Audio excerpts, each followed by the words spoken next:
ఆరోగ్యంపై పెరుగుతున్న శ్రద్ధతో మాంసకృత్తుల శాతం అధికంగా ఉండే గ్రుడ్లు, మాంసం వినియోగం నానాటికి పెరుగుతోంది. దీంతో జీవాలు, కోళ్ల పెంపకం లాభదాయకంగా ఉంటోంది. మరోప్రక్క గ్రామసీమల్లో సులభంగా పెరిగే నాటుకోళ్లకు గిరాకీ పెరుగుతోంది. దీంతో చాలామంది నాటుకోళ్ల పెంపకం చేపట్టి ఆదాయాన్ని ఆర్జిస్తున్నారు. బయట తిరిగి మేసే ఈ కోళ్లలో వ్యాధి నిరోధక శక్తి తక్కువగా ఉంటుంది. అంతేకాదు, ఉష్ణోగ్రతలు పెరుగుతున్న ప్రస్తుత తరుణంలో కోళ్లలో కొక్కెర తెగులు వ్యాప్తి చెందే అవకాశం ఉంది. ఇప్పటికే నెల్లూరు జిల్లాలో వ్యాప్తి చెందుతున్నట్లుగా సమాచారం. కాబట్టి రైతులు ముందు నుంచే అన్ని జాగ్రత్త చర్యలు పాటించాలంటూ వివరాలు తెలియజేస్తున్నారు నెల్లూరు జిల్లా పశుసంవర్ధక శాఖ సహాయ సంచాలకులు డాక్టర్ చైతన్య కిషోర్. కోళ్ల పెంపకం అనేది చాలా లాభదాయకమైన వ్యాపారంగా మన పల్లెటూరులో, గ్రామీణ భారతదేశంలో ఉంది. ముఖ్యంగా నాటుకోళ్ళు, పెరటికోళ్ళు పెంపకం ఈ మధ్య ఎక్కువ ప్రాముఖ్యతని సంతరించుకొనుంది. ఈ పెరటికోళ్ళ పెంపకం అంటే నాటుకోళ్ళు ఫారాలుగా కూడా ఎంతోమంది ఔత్సాహిక రైతులు ముందుకొచ్చి నాటుకోళ్ళని పెంచుతూ ఉన్నారు. ఇందులో ముఖ్యంగా వచ్చే వ్యాధుల్లో అతి ముఖ్యమైన వ్యాధి రానికెట్ డిసీజ్. రానికెట్ డిసీజ్ అంటే తెలుగులో కొక్కెర తెగులు అని అంటారు.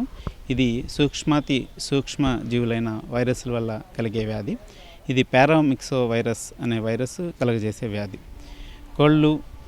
కోళ్ళు పిల్లలు, అన్ని వయసుల కోళ్ళు కూడా ఈ వ్యాధి బారిన పడే ప్రమాదం ఉంది. ఈ వ్యాధి వచ్చినట్లయితే పల్లెటూరులో అతి భారీ సంఖ్యలో మరణాలు సంభవించే ప్రమాదం ఉంది. కాబట్టి కోళ్ళు పెంపకందారులందరూ కూడా ఈ వ్యాధి పట్ల అప్రమత్తంగా ఉండాలి. ఈ వ్యాధి యొక్క లక్షణాలను తెలుసుకోవాలి. ఈ వ్యాధి ఎలా వ్యాపిస్తుంది అనేది తెలుసుకోవాలి. దాన్ని ఎలా నివారించుకోవాలనేది కూడా పూర్తి అవగాహనతో ఉండాలి. మనం ముఖ్యంగా ఈ కోళ్ళల్లో ఈ వ్యాధికి లక్షణాలు ఏంటంటే పచ్చగా పారటము, ఎక్కువగా పారటము, దాంతోపాటు తీవ్రంగా జ్వరం ఉంటుంది. కోడిని పట్టుకొని చూస్తేనే వెచ్చగా మనకి చేతికే తెలిసే అవకాశం ఉంటుంది జ్వరము. ఆ జ్వరం వల్ల ఏంటంటే మేత తినకపోవటము, కొన్ని సందర్భాల్లో నర్వస్ సైన్స్ అంటారు, అంటే పక్షవాతం లాంటి లక్షణాలు కూడా ఉండటము, కాళ్ళు వంకర్లు పోయి కాళ్ళు చాపటము, అట్లాగే మెడ వంకర పోయి చుట్టూ తిప్పటము, ఇట్లాంటి లక్షణాలు కూడా ఉంటాయి. ఒక్కోసారి చర్మం కింద గాలిలాగా వచ్చే వాపులు కూడా ఒక్కొక్కసారి వస్తుంటాయి కొన్ని సందర్భాల్లో. ఇట్లాంటి లక్షణాలన్నింటినీ కూడా మనం గుర్తించి వీటన్నిటితో పాటు అతి భారీ సంఖ్యలో మరణాలు సంభవించడం, ఇవన్నీ కూడా ఈ లక్షణాలని మనం గుర్తించాల్సి ఉంటుంది. ఇట్లాంటి లక్షణాలు ఉన్నప్పుడు మనం సమీప పశు వైద్యుడిని సంప్రదించాలి.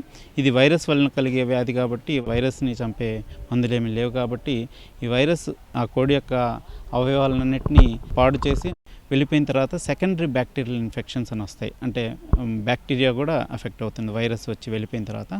ఆ సెకండరీ బ్యాక్టీరియల్ ఇన్ఫెక్షన్స్ని కంట్రోల్ చేయడానికి మనం సరైన యాంటీబయాటిక్స్ డాక్టర్ గారిని సంప్రదించి వాడినట్టయితే కొంతవరకు దాని నుంచి మన నష్టాలని తగ్గించుకునే అవకాశం ఉంటుంది. కాబట్టి డాక్టర్ గారిని సంప్రదించాలి. అంతేకాకుండా ఈ రానికెట్ డిసీజ్ లేదా కొక్కెర తెగులు వ్యాప్తిని నివారించాలంటే మనము ఫామ్ హైజీన్ అనేది చాలా ముఖ్యం. పెరటికోళ్ళ వద్దనైతేనేమి ఆ గూళ్ళు ఎక్కడైతే కప్పి పెడతామో అక్కడ కానీ, ఫామ్ లాగా మనం పెంచుతున్నట్లయితే ఆ ఫామ్లో ఉన్న పరిసర ప్రాంతాలు మొత్తం కానీ, ఆ ఉన్న లిటర్ మీద కానీ, ఆ కోళ్ళ మీద కానీ మనం యాంటీసెప్టిక్ సొల్యూషన్స్ కొన్ని ఉంటాయి. స్ప్రే చేసుకున్నట్లయితే వ్యాధిగ్రస్త కోడి నుంచి ఆరోగ్యమైన కోళ్ళకి ఆ వ్యాధి స్ప్రెడ్ కాకుండా కొంతవరకు నివారించుకునేదానికి అవకాశం ఉంటుంది. ముఖ్యంగా ఈ వైరస్ వ్యాప్తిని నివారించుకోవడానికి ఫుట్ బాత్స్ లాంటివి కూడా ఫామ్స్లో అయితే మనం పెట్టుకోవాల్సి ఉంటుంది. అంటే ఒక గుంటలాగా తవ్వి దాంట్లో యాంటీసెప్టిక్ లోషన్స్ పెట్టి ఆ ఫామ్ లోపలికి పోవటానికి వచ్చేటప్పుడు దాని కాళ్ళు తడుపుకొని వెళ్ళటము, కొత్త వ్యక్తులను ఎవరిని రానివ్వకుండా ఉండటం, ఇట్లాంటి ఫామ్ హైజీన్ మెజర్స్ అన్నీ కూడా మనం తీసుకోవాల్సి ఉంటుంది. సంవత్సరం మొత్తం మీద ఒక 2 లేదా 3 సార్లు RDK అనే వ్యాక్సిన్, అంటే చర్మం కింద వేసే వ్యాక్సిన్, ఇది రానికెట్ డిసీజ్ K స్ట్రెయిన్ నుంచి తయారు చేస్తారు. ఇది కొంచెం ఎక్కువ పవర్ఫుల్ స్ట్రెయిన్ అనమాట. ఆ వ్యాక్సిన్ సంవత్సరానికి 3 సార్లు చర్మం కింద వ్యాక్సిన్ చేయించుకోవాల్సి ఉంటుంది. పెద్ద కోళ్ళు అంటే 2 నెలలు వయసు దాటున్న కోళ్ళకి ఈ టీకా చేయించుకోవాల్సి ఉంటుంది. అదేవిధంగా కోడి పిల్లలకి అంటే 2 మాసాల లోపు వయసున్న కోడి పిల్లలకి అన్నిటికీ కూడా ఖచ్చితంగా RDF లేదా లసోటా అనే వ్యాక్సిన్స్ ద్వారా కంట్లో చుక్కలుగా రూపంలో మనం వేస్తామన్నమాట. ఈ జాగ్రత్తలన్నీ తీసుకున్నట్లయితే మనం కోళ్ళ పెంపకంలో నష్టాలని తగ్గించుకొని కోళ్ళ పెంపకాన్ని ఆదాయకరమైన వనరుగా మనం చేసుకోవచ్చు అనేది తెలియజేస్తూ ధన్యవాదాలు తెలుపుతున్నాను.